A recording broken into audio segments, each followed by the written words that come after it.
ಸಾರಿಗೆ ನೌಕರರಾದಂತಹ ಮುಖಂಡ ಅನಂತ್ ಸುಬ್ಬರಾವ್ ಅವರು ಹೃದಯಾಘಾತದಿಂದ ಖಾಸಗಿ ಆಸ್ಪತ್ರೆಯಲ್ಲಿ ಕೊನೆ ಉಸಿರನ್ನ ಎಳೆದಿದ್ದಾರೆ.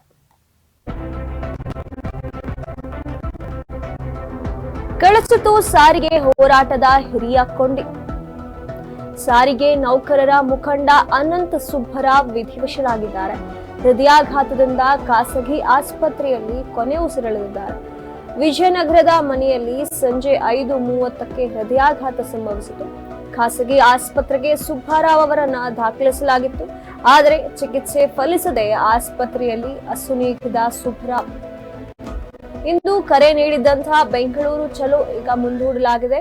ಸುಬ್ಬರಾವ್ ಅವರ ನೇತೃತ್ವದಲ್ಲಿ ಇಂದು ಪ್ರತಿಭಟನೆ ನಡೆಯಬೇಕಿತ್ತು. ಆದರೆ ದುರಂತದಿಂದಾಗಿ ಈ ಒಂದು ಬೆಂಗಳೂರು ಚಲೋ ಪ್ರತಿಭಟನೆಯನ್ನ ಮುಂದೂಡಲಾಗಿದೆ. ಸಾರಿಗೆ ಹೋರಾಟದ ಹಿರಿಯ ಕೊಂಡಿ ಈಗ ಕಳಿಸಿದೆ. ಸಾರಿಗೆ ನೌಕರರ ಮುಖಂಡರಾಗಿರುವಂತ ಅನಂತ್ ಸುಬ್ಬರಾವ್ ಅವರು ವಿಧಿವಶರಾಗಿದ್ದಾರೆ. ಹೃದಯಾಘಾತದಿಂದ ಅವರು ಖಾಸಗಿ ಆಸ್ಪತ್ರೆಯಲ್ಲಿ ಕೊನೆಯುಸಿರನ್ನ ಎಳೆದಿರುವಂತದ್ದು. ವಿಜಯನಗರದ ಮನೆಯಲ್ಲಿ ನಿನ್ನೆ ಸಂಜೆ 5:30ಕ್ಕೆ ಹೃದಯಾಘಾತ ಕಾಣಿಸಿಕೊಂಡಿದೆ. ತಕ್ಷಣವೇ ಅವರನ್ನ ಖಾಸಗಿ ಆಸ್ಪತ್ರೆಗೆ ಸೇರಿಸಲಾಗಿತ್ತು. ಆದ್ರೆ ಅಲ್ಲಿ ಚಿಕಿತ್ಸೆ ಫಲಕಾರಿಯಾಗದೆ ಅವರು ಆಸ್ಪತ್ರೆಯಲ್ಲಿ ಕೊನೆ ಉಸಿರನ್ನ ಎಳೆದಿದ್ದಾರೆ. ಇಂದು ಬೆಂಗಳೂರು ಚಲೋ ಪ್ರತಿಭಟನೆಗೆ ಕರೆಯನ್ನ ನೀಡಲಾಗಿತ್ತು. ಸುಬ್ಬರಾವ್ ಅವರ ನೇತೃತ್ವದಲ್ಲಿ ಈ ಒಂದು ಪ್ರತಿಭಟನೆ ನಡೆಯಬೇಕಿತ್ತು. ಆದ್ರೆ ಇವರ ನಿಧನದ ಕಾರಣ ಈ ಒಂದು ಪ್ರತಿಭಟನೆಯನ್ನ ಬೆಂಗಳೂರು ಚಲೋ ಪ್ರತಿಭಟನೆಯನ್ನ ಈಗ ಮುಂದೂಡಲಾಗಿದೆ.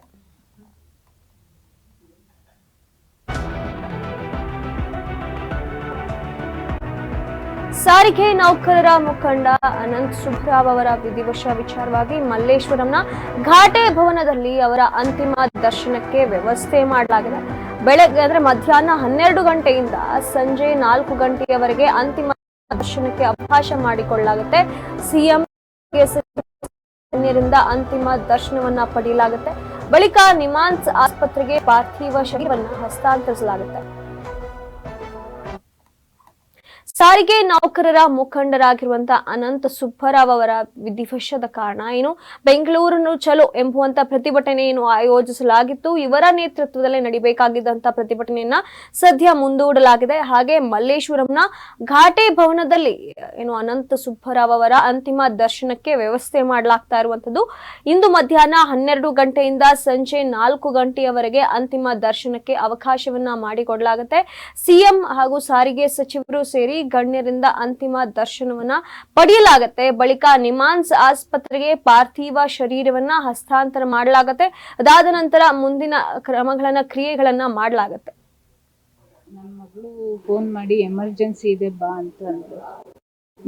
ನನ್ನ ಮಗಳು ಫೋನ್ ಮಾಡಿ ಎಮರ್ಜೆನ್ಸಿ ಇದೆ ಬಾ ಅಂತ ಅಂದ್ರು. ಏನು ಅಂತ ಕೇಳಿದಾಗ ಈ ತರ ತಾತಂಗೆ ಸ್ವಲ್ಪ ಹುಷಾರಿಲ್ಲ, ನಾವು ಆಸ್ಪತ್ರೆಗೆ ಸೇರಿಸಿದೀವಿ, ವಿಜಯನಗರ ಹಾಸ್ಪಿಟಲ್ಗೆ ಬಾ ಅಂತ. ನನಗೆ ಬಸ್ ನಿಲ್ಲಿಸ್ಲೇ ಇಲ್ಲ. ಕೊನೆಗೆ ಟಿಕೆಟ್ ಕೊಟ್ಟು ಅದು ಟ್ರಾಫಿಕ್ ಜಾಮ್ ಅಲ್ಲಿ ಸಿಕ್ಕಾಕೊಂಡ್ಬಿಟ್ಟು ನನಗೆ ಇದು ತುಂಬಾ ಲೇಟ್ ಆಗೋಯ್ತು. ಕೊನೆಗೆ ಮತ್ತೆ ಫೋನ್ ಮಾಡಿದೆ, ಏನಾಯ್ತು ಅಂತ. ಯಾಕೋ ನನಗೆ ಅನುಮಾನ ಬಂತು. ಅವ್ರಿಗೆ ಹುಷಾರಿಲ್ಲ. ಒಂದು 4-5 ದಿನದ ಹಿಂದೆ ನಾನು ಡಾಕ್ಟರ್ ಹತ್ರ ಕರ್ಕೊಂಡು ಹೋಗಿ ಬಂದಿದ್ದೆ. ಆಮೇಲೆ ಗೊತ್ತಾಯ್ತು ನನಗೆ ಆಗಿದೆ ಅಂತ. ಆಂಬ್ಯುಲೆನ್ಸ್ ನಲ್ಲಿ ಅವ್ರದ್ದು ಬಾಡಿ ಇಟ್ಟಿದ್ರು.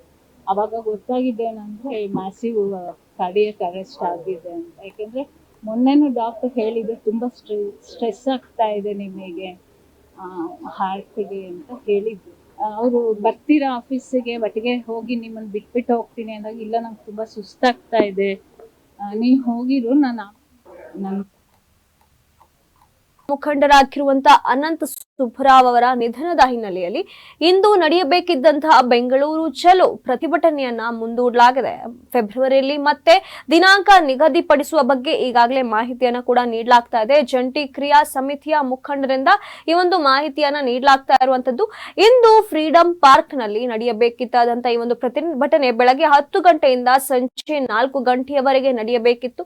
ಆದರೆ ಅನಂತ್ ಸುಬ್ಬರಾವ್ ಅವರ ನೇತೃತ್ವದಲ್ಲಿ ನಡೆಯಬೇಕಾಗಿದ್ದಂತಹ ಈ ಪ್ರೊಟೆಸ್ಟ್ ಇವರ ನಿಧನದ ಕಾರಣದಿಂದಾಗಿ ಮುಂದೂಡಲಾಗಿದೆ. ಫೆಬ್ರವರಿಯಲ್ಲಿ ಒಂದು ದಿನಾಂಕವನ್ನ ನಿಗದಿಪಡಿಸಿ ಆ ದಿನದಂದು ಈ ಪ್ರತಿಭಟನೆಯನ್ನ ನಡೆಸಲಾಗುತ್ತೆ ಅನ್ನುವಂತ ಮಾಹಿತಿಯನ್ನ ಕೂಡ ಈಗಾಗಲೇ ಹೇಳ್ತಾ ಇರುವಂತದ್ದು. ಇದರ ಬಗ್ಗೆ ಮಾಹಿತಿಯನ್ನ ಜಂಟಿ ಕ್ರಿಯಾ ಸಮಿತಿಯ ಮುಖಂಡರು ನೀಡಿದ್ದಾರೆ.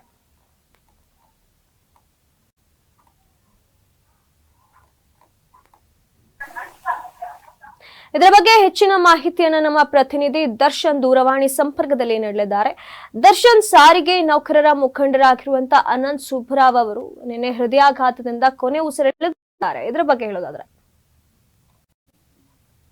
ಸುನೀತಾ, ಖಂಡಿತವಾಗಿ ಏನಂತಂದ್ರೆ ಪ್ರತಿಯೊಬ್ಬ ಸಾರಿಗೆ ನೌಕರ ಇರ್ಬೋದು, ಸಾರಿಗೆ ಇಲಾಖೆಗೆ ಸಂಬಂಧಪಟ್ಟಂತೆ ಯಾವುದೇ ಒಂದು ಹೋರಾಟ ಆಗ್ಲಿ ಮತ್ತು ಸಾರಿಗೆ ನೌಕರರಿಗೆ ಏನಾದ್ರೂ ತೊಂದರೆ ಆಯ್ತು ಅಂತಂದ್ರೆ ಅನಂತ್ ಸುಬ್ಬರಾವ್ ಅವರು ಮುಂದೆ ಇರ್ತಾರೆ ಪ್ರತಿ ಬಾರಿ. ಆದ್ರೆ ಈಗ ಅವರ ಒಂದು ನಿಧಾನ ತುಂಬಲಾರದ ನಷ್ಟ ಅಂತಾನೆ ಹೇಳ್ಬೋದು. ಯಾಕೆಂತಂದ್ರೆ ಸಾರಿಗೆ ನೌಕರ ಅಥವಾ ಮುಖಂಡರ ವಿಚಾರದಲ್ಲಿ ಏನಾದ್ರೂ ಅನ್ಯಾಯ ಆಗ್ತಿದೆ ಅಂತಂದಾಗ ಅನಂತ್ ಸುಬ್ಬರಾವ್ ಅವರು ಮುಂದೆ ನಿಂತು ಪ್ರತಿ ಬಾರಿ ಹೋರಾಟವನ್ನ ಮುಂದೆ ನಿಂತ್ಕೊಂಡು ಮಾಡ್ತಿದ್ರು. ಇದೇ ರೀತಿಯಾಗಿ ಯಾರಿಗೆ ಅನ್ಯಾಯ ಆದ ಸಂದರ್ಭದಲ್ಲೂ ಸಹ ಇವರು ನ್ಯಾಯ ದೊರಕಿಸ್ಕೊಡೋದಕ್ಕೆ ಸಾಕಷ್ಟು ಪ್ರಯತ್ನವನ್ನ ಆಗ್ತಿದ್ರು. ಆದ್ರೆ ಈಗ ಇವರ ನಿಧಾನ ತುಂಬಲಾರದ ನಷ್ಟನೇ ಅಂತಾನೆ ಹೇಳ್ಬೋದು. ಜೊತೆಯಲ್ಲಿ ನಿನ್ನೆ ಬೆಳಗ್ಗೆ ಕೂಡ ಈ ಒಂದು ಏನು ಇಂದು ನಡಿಬೇಕಾದಂತ ಹೋರಾಟದ ಬಗ್ಗೆ ಕೂಡ ಒಂದಷ್ಟು ಮಾಹಿತಿಗಳನ್ನ ಸಾಕಷ್ಟು ಮಾಧ್ಯಮಗಳ ಜೊತೆ ಹಂಚ್ಕೊಂಡಿದ್ರು. ಜೊತೆಯಲ್ಲಿ ನಿನ್ನೆ ಸಂಜೆ ಕೂಡ ಈ ಬಗ್ಗೆ ಮಾತಾಡೋದು ಕೂಡ ಒಂದಷ್ಟು ಮಾತುಗಳನ್ನ ಹೇಳಿದ್ರು. ಆದ್ರೆ ನಿನ್ನೆ ಸಂಜೆ ಅಂದ್ರೆ ಸುಮಾರು ಒಂದು 7 ಗಂಟೆ ಸಂದರ್ಭದಲ್ಲಿ ಹೃದಯಾಘಾತಕ್ಕೆ ನಿನ್ನೆ ನಿಧನರಾಗಿರ್ತಕ್ಕಂಥದ್ದು. ಜೊತೆಯಲ್ಲಿ ಇವತ್ತು ಕೂಡ ಒಂದು ಫ್ರೀಡಂ ಪಾರ್ಕ್ ನಲ್ಲಿ ಒಂದು ಪ್ರೊಟೆಸ್ಟ್ ಇತ್ತು, ಮತ್ತೆ ಬೆಂಗಳೂರು ಚಲೋ ಅಂತಕ್ಕಂತ ಒಂದಷ್ಟು ಅಭಿಯಾನವನ್ನ ಹಮ್ಮಿಕೊಂಡಿದ್ರು. ಆದ್ರೆ ಈಗ ಈ ಒಂದು ಏನು ಹೋರಾಟ ಏನೈತಿ, ಈ ಒಂದು ಹೋರಾಟವನ್ನ ಸದ್ಯಕ್ಕೆ ಈಗ ಕೈ ಬಿಡಲಾಗಿದ್ದು ಮುಂದಿನ ಅಂದ್ರೆ ಈ ಫೆಬ್ರವರಿ ತಿಂಗಳಲ್ಲಿ ಅದಕ್ಕೆ ಆದಂತ ಒಂದು ದಿನಾಂಕವನ್ನ ಫಿಕ್ಸ್ ಮಾಡ್ಲಾಗ್ತದೆ. ಆ ದಿನಾಂಕದಂದು ಈ ಒಂದು ಹೋರಾಟ ನಡೀತದಂತ ಸಹ ಈಗ ಜಂಟಿ ಕ್ರಿಯಾ ಸಮಿತಿಯವರು ಹೇಳಿರುವಂತದ್ದು. ಜೊತೆಯಲ್ಲಿ ಇವತ್ತು ಮಲ್ಲೇಶ್ವರಂ ಘಾಟೆ ಭವನದಲ್ಲಿ 4 ಗಂಟೆಯವರು ಕೂಡ ಅಂತಿಮ ದರ್ಶನಕ್ಕೆ ಈಗ ವ್ಯವಸ್ಥೆ ಮಾಡಿರ್ತಕ್ಕಂಥದ್ದು. ಅಂದ್ರೆ ಅನಂತ್ ಸುಬ್ಬರಾವ್ ಅವರ ಒಂದು ಹೋರಾಟನೇ ಈ ಒಂದು ಜೀವನವೇ ಎಲ್ಲೋ ಒಂದ್ ಕಡೆ ಬೇರೆಯವ್ರ ಮಾರ್ಗದರ್ಶನ ಅಂತಾನೆ ಹೇಳ್ಬೋದು. ಯಾಕೆಂತಂದ್ರೆ ಅವ್ರು ಮಾಡಿದಂತ ಹೋರಾಟ ಸಾರಿಗೆ ನೌಕರರು ಅವ್ರಿಗೆ ಸಾಕಷ್ಟು ಜೀವನೋಪಾಯವನ್ನು ಕಲ್ಪಿಸ್ಕೊಟ್ಟಿದೆ. ಮತ್ತೆ ಅವ್ರಿಗೆ ಅನ್ಯಾಯ ಅಂದ ಸಂದರ್ಭದಲ್ಲಿ ಯಾರು ಅವರ ಪರ ನಿಲ್ಲದೇ ಇದ್ದ ಸಂದರ್ಭದಲ್ಲಿ ಅನಂತ್ ಸುಬ್ಬರಾವ್ ಅವರು ಮುಂದೆ ನಿಂತ್ಕೊಂಡು ಹೋರಾಟದ ಹಾದಿಯನ್ನ ಹಿಡಿತಾ ಇದ್ರು. ಆದ್ರೆ ಈಗ ಅವರ ಒಂದು ನಿಧಾನನೇ ಈಗ ತುಂಬಲಾರದ ನಷ್ಟ ಆಗಿರುವಂತದ್ದು. ಸುನೀತಾ, ಧನ್ಯವಾದಗಳು ದರ್ಶನ್ ನಿಮ್ಮೆಲ್ಲ ಮಾಹಿತಿಗಾಗಿ.